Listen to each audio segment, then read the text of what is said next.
Ladies and gentlemen, we are back with another episode of the Atlanta United MLS Career Mode series, taking a break from the Premier League series we have going on. If you guys haven't seen that, definitely go check out that series.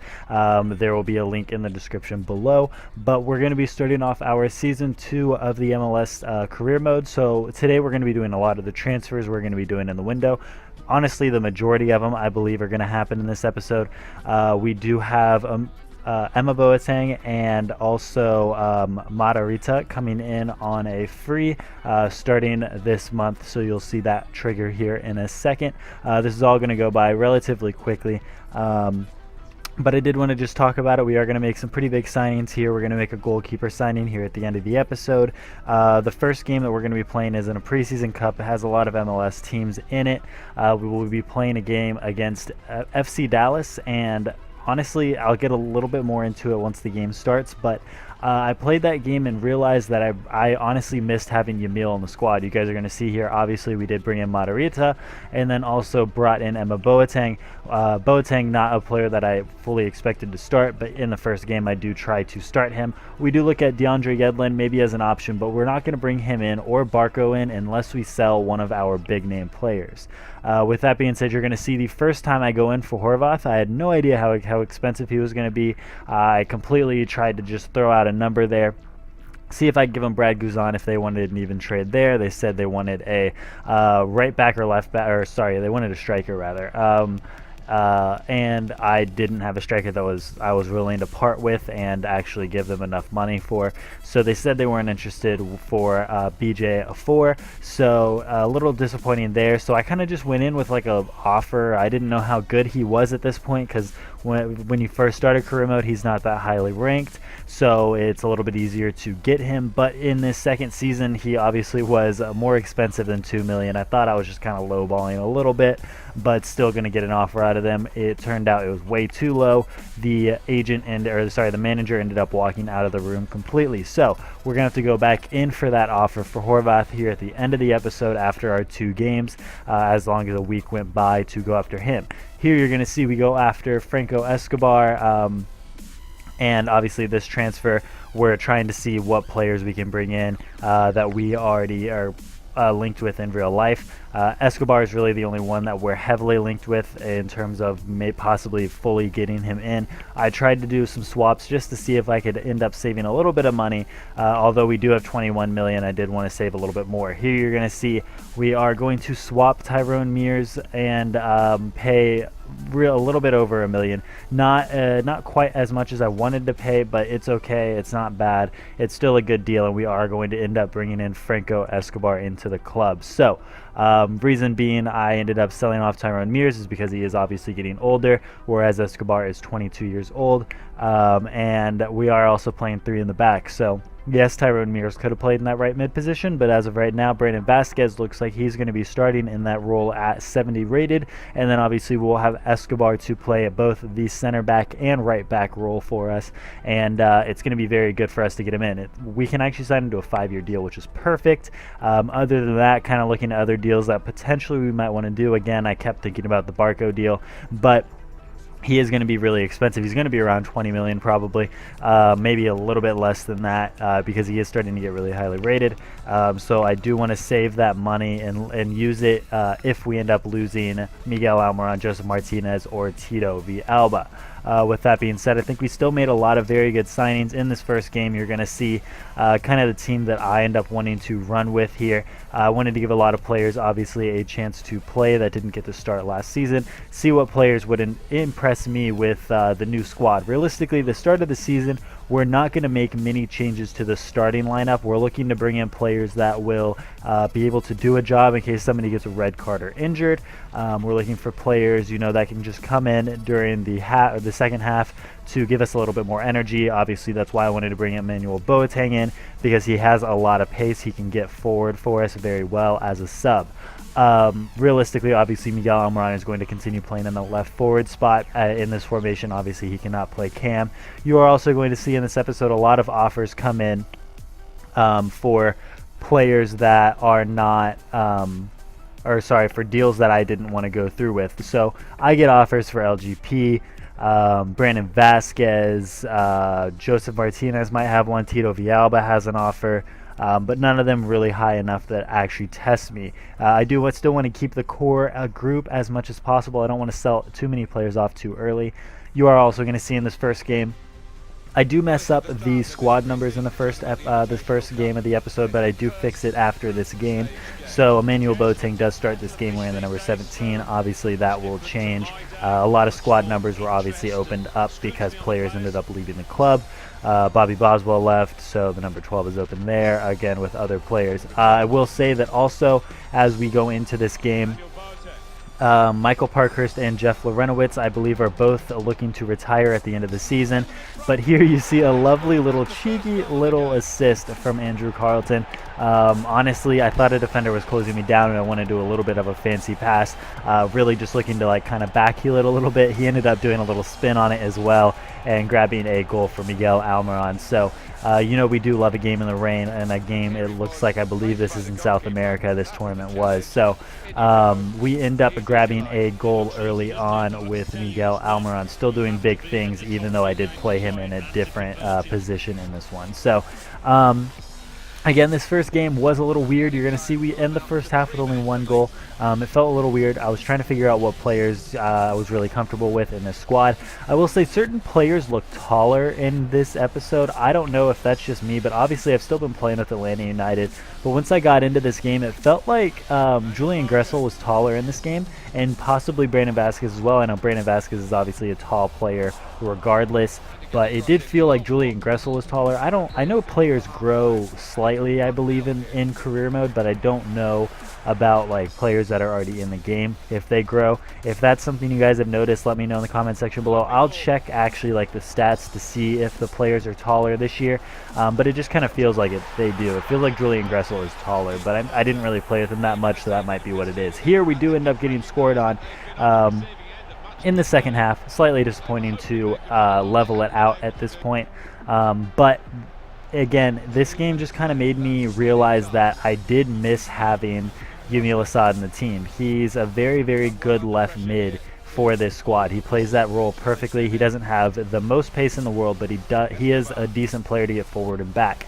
Not to say that Matarrita is not, but his style of play is a little bit different, and he doesn't always fit what I need Yamil Assad to do. That doesn't mean Matarrita is not going to get in the squad. He's still a very, very good player, like I said, but if we can bring back Yamil, it would be incredible. Obviously, Greg Garza as well.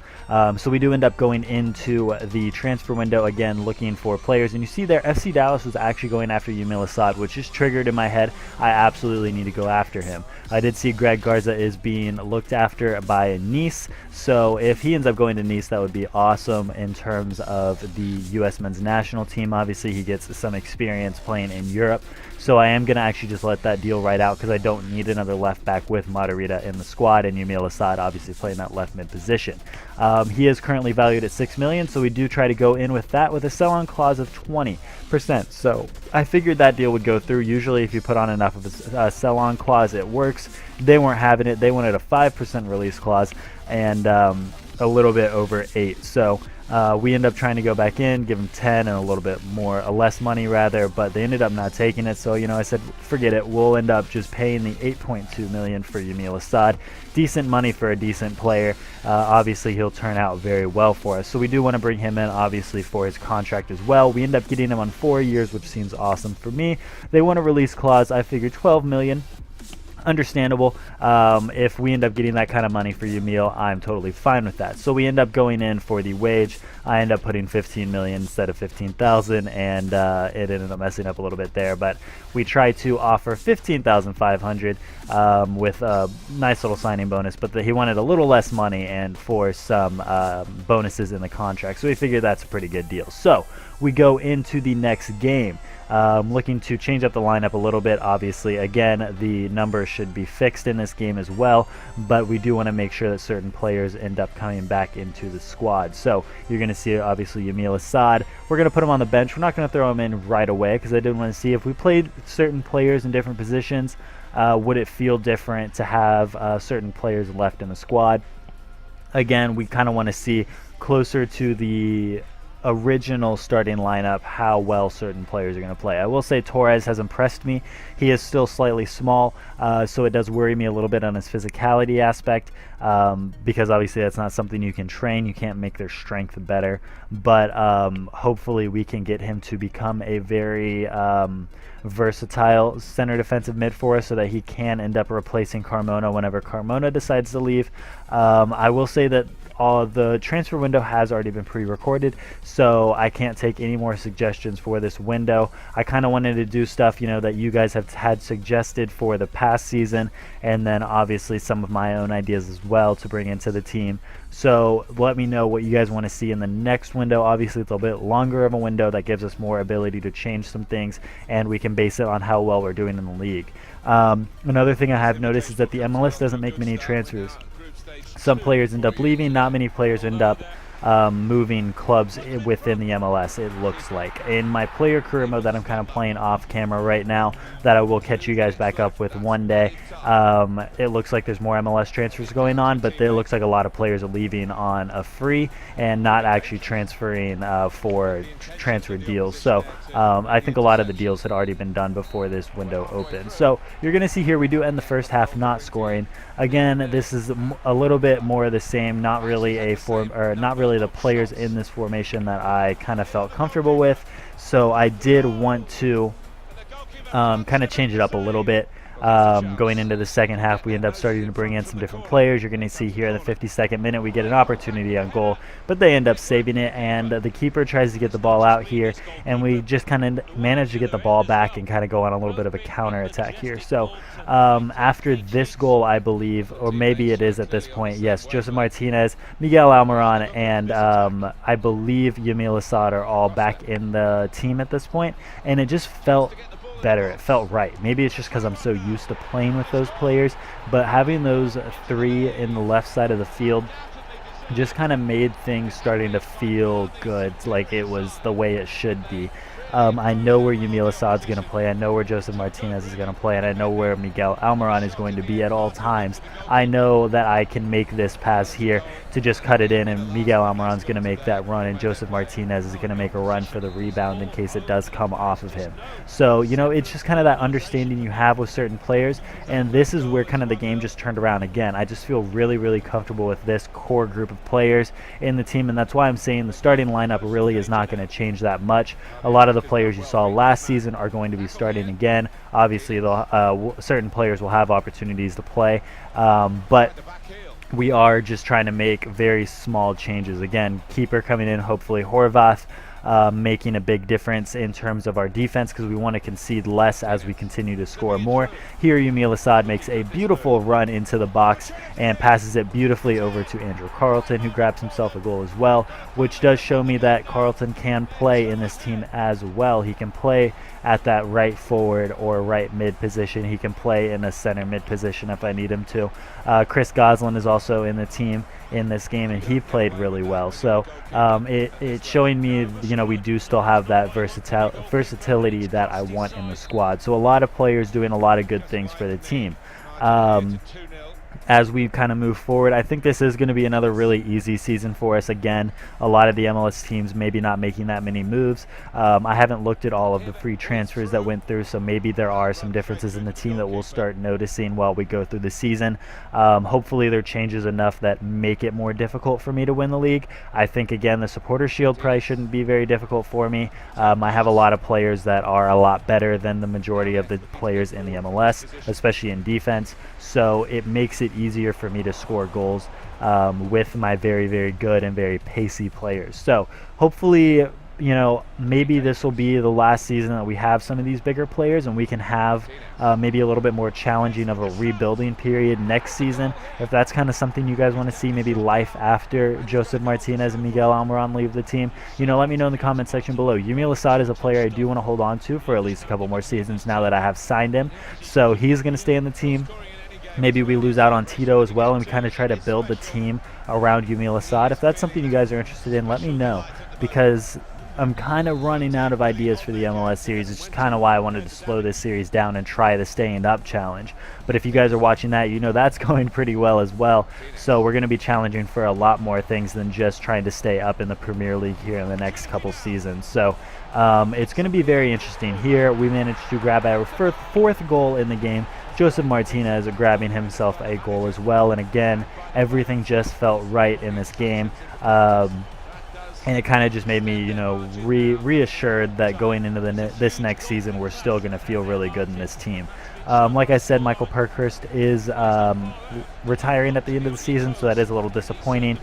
We do end up having a transfer offer come in for him, but I end up declining it because I do want him to retire in Atlanta. I don't know if that's going to happen in real life, but just knowing that he can't really be unhappy with the lack of gameplay time, I'm still going to give him, you know, like cup games and stuff like that. We're definitely still going to get in some of our original players and our lesser quality players, if you want to put it that way.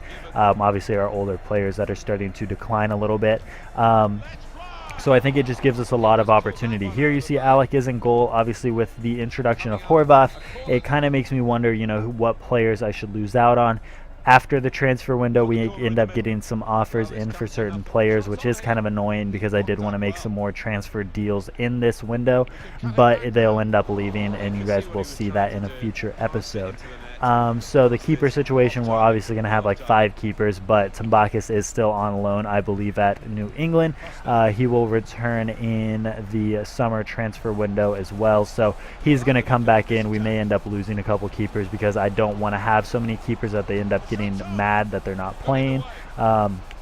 Obviously, Kyle Rainish being a big part of that. I think he does have the ability to play for a different team in the MLS, but just isn't going to be able to get into this squad with Brad Guzan and Horvath being the 1 and 2 for us. So Horvath is going to come in with the same rating as Brad Guzan, so I will go ahead and just start using Horvath as long as he does well.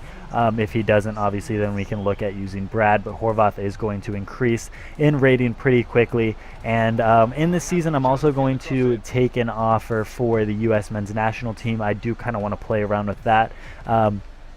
Obviously, there is no qualifying stage, I believe, to the World Cup in FIFA for CONCACAF because a lot of the teams aren't in FIFA. So we are automatically into the World Cup in 2018, but I am going to use what I would see as the 2022 team in this World Cup just to kind of give ourselves a feeling of that. And then as well, we will use that team in 2022 if the career mode makes it that far, obviously, and we make it that far as the manager of U.S. men's national team.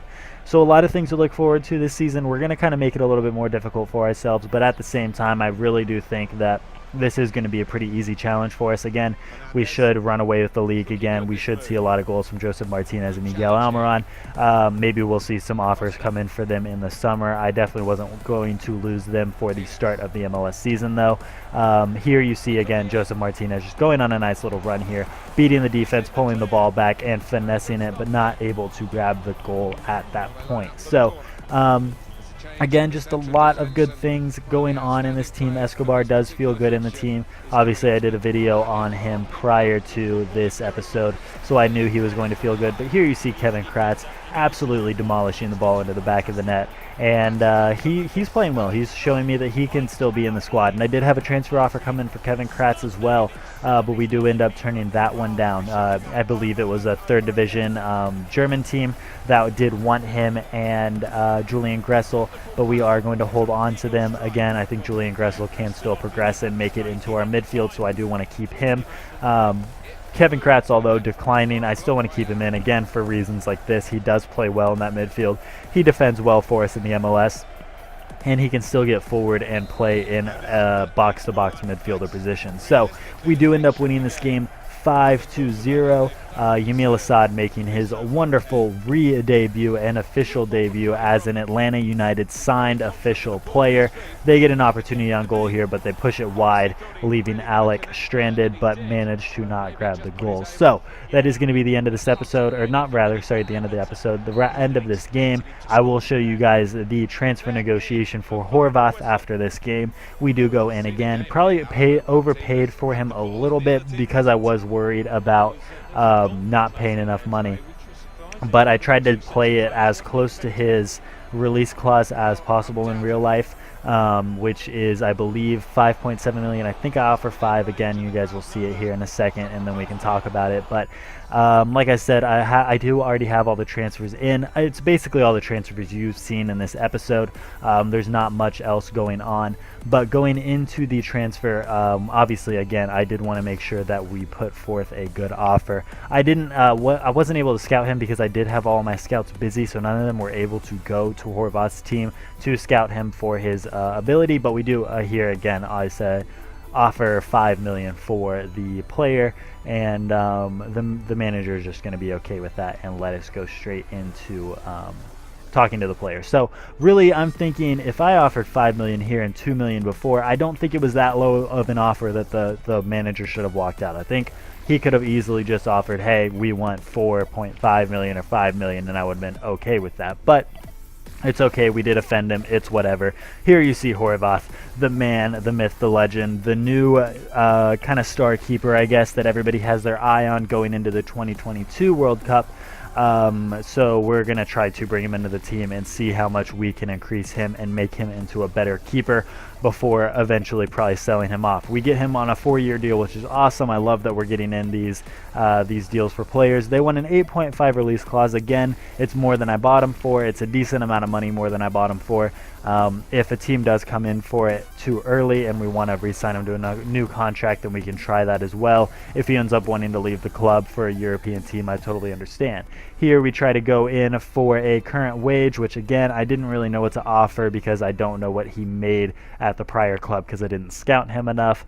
So we're going to go in with 10,000 and 10,000 wage, I believe, a little bit more than that. And we're going to offer that and no bonuses and just kind of see if that's what he wants to do. They say we only want 9,000 and some bonuses. I don't even really look at the bonuses because we have the money to spend on him, and I knew this was going to be like our last signing regardless. So we do end up going ahead and signing him there. So that is going to be the end of this episode. If you guys did enjoy, make sure you like, comment, and subscribe. And until the next one, I will see you guys later.